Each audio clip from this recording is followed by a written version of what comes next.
Maintenant, nous allons monter donc le dernier stade de la mouche de mai, c'est-à-dire le spent, qui en gros représente la femelle morte lorsqu'elle retombe en surface après avoir fait sa ponte. Donc c'est un stade qui est très prisé par les poissons.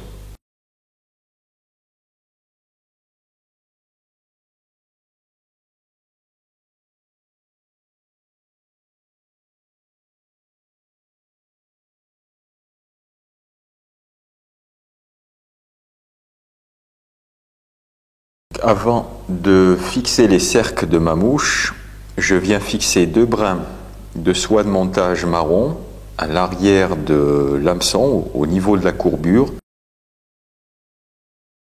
Ces 2 brins en attente vont servir à séparer les cerques de la mouche de mai, que l'on va disposer par 3, pour bien marquer la séparation.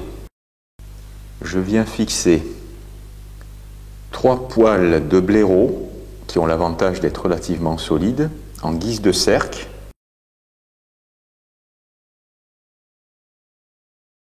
Une fois que j'ai fixé mes cercles, je viens les séparer avec une aiguille et je viens disposer mes 2 brins de fil en attente de part et d'autre de la cerque centrale, de façon à bien les séparer, bien les écarter, et je rabats mes 2 brins de fil de montage vers l'œillet, que je viens bloquer avec ma soie de montage en attente.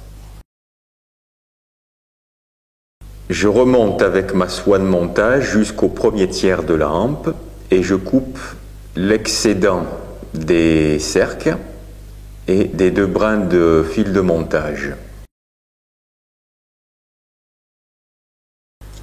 Je viens fixer un brin de polyfloss marron au niveau de l'amorce de la courbure qui va servir à faire la segmentation des 3 derniers segments abdominaux.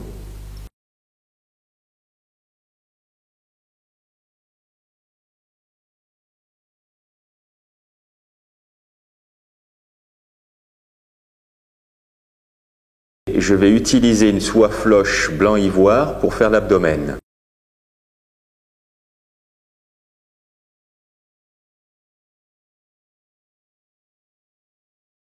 Je commence à faire l'abdomen sur le premier tiers en partant de la courbure.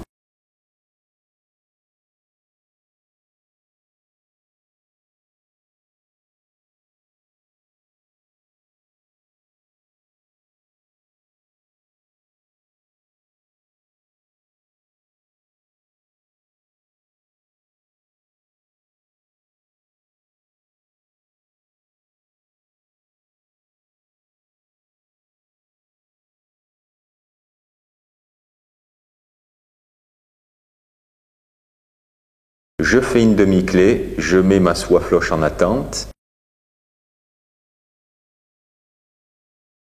et je vais procéder à l'enroulement de la soie floche marron. Je fais 3 tours pour imiter la segmentation de l'abdomen. Une fois que j'ai fait mes segmentations, je viens bloquer le brin de soie floche et je continue mon abdomen jusqu'au 2e tiers de la hampe de l'hameçon en allant vers l'œillet, en essayant si possible de faire un corps légèrement conique.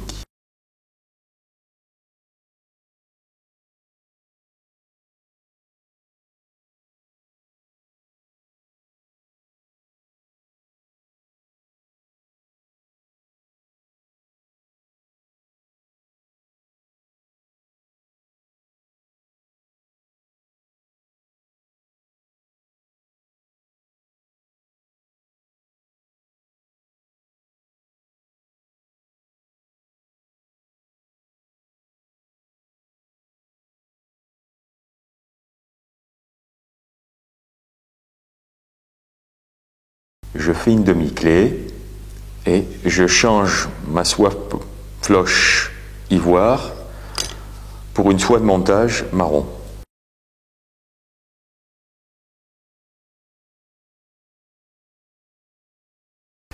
Je viens fixer un brin de body glass ou matériaux similaires de couleur marron, donc face brillante vers le dessus dans la mesure du possible, qui servira à faire le sac à l'air. Je viens faire un dubbing léger avec un dubbing de lièvre relativement foncé ou couleur naturelle.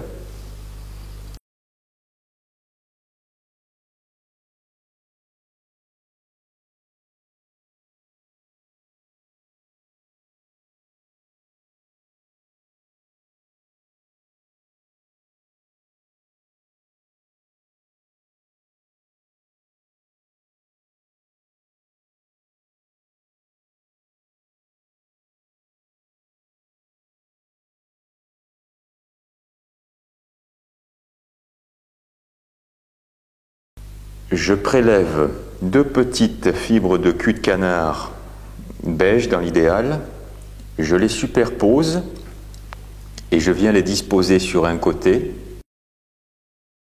J'ajuste la longueur et je viens passer ma soie de montage de part et d'autre de la base de la fixation pour essayer de les mettre dans un premier temps perpendiculaires à l'abdomen. Je fixe la deuxième paire d'ailes, donc en passant ma soie de montage de part et d'autre des ailes. Je les redresse à la perpendiculaire.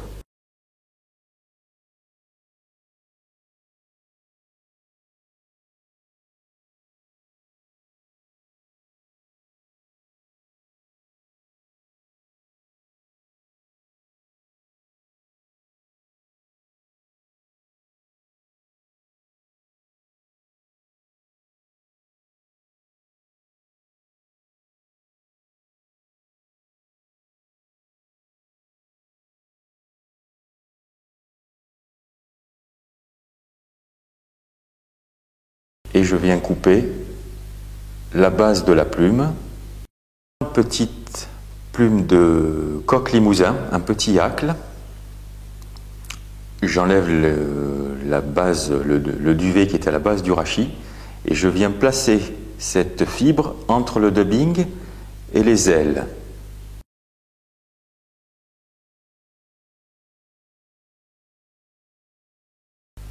J'enroule le hacle de coq limousin à spire jointive et je viens bloquer la plume juste au-dessus des ailes, entre les ailes et l'œillet.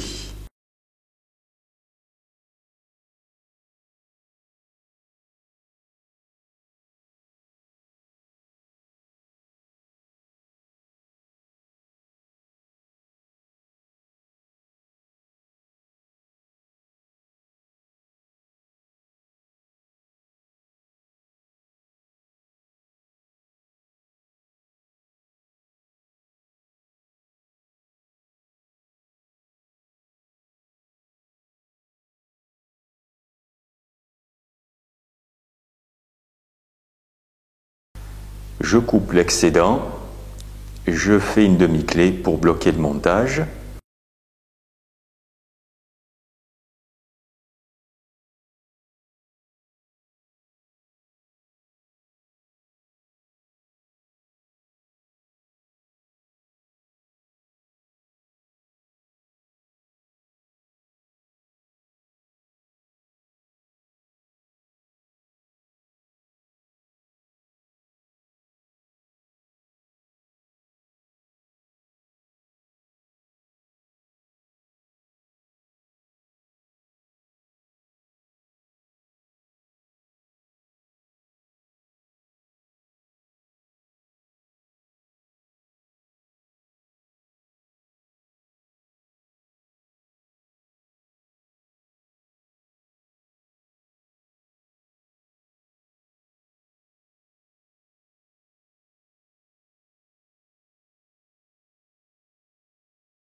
Donc une fois que j'ai fini ma tête, je la vernis avec une goutte disposée sur une aiguille de vernis rapide.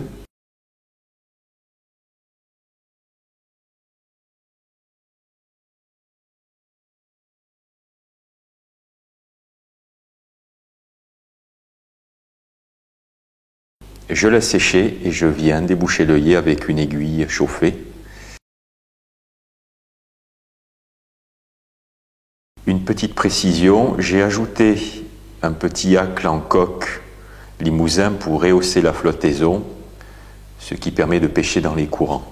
Éventuellement, on peut la retailler si les fibres dépassent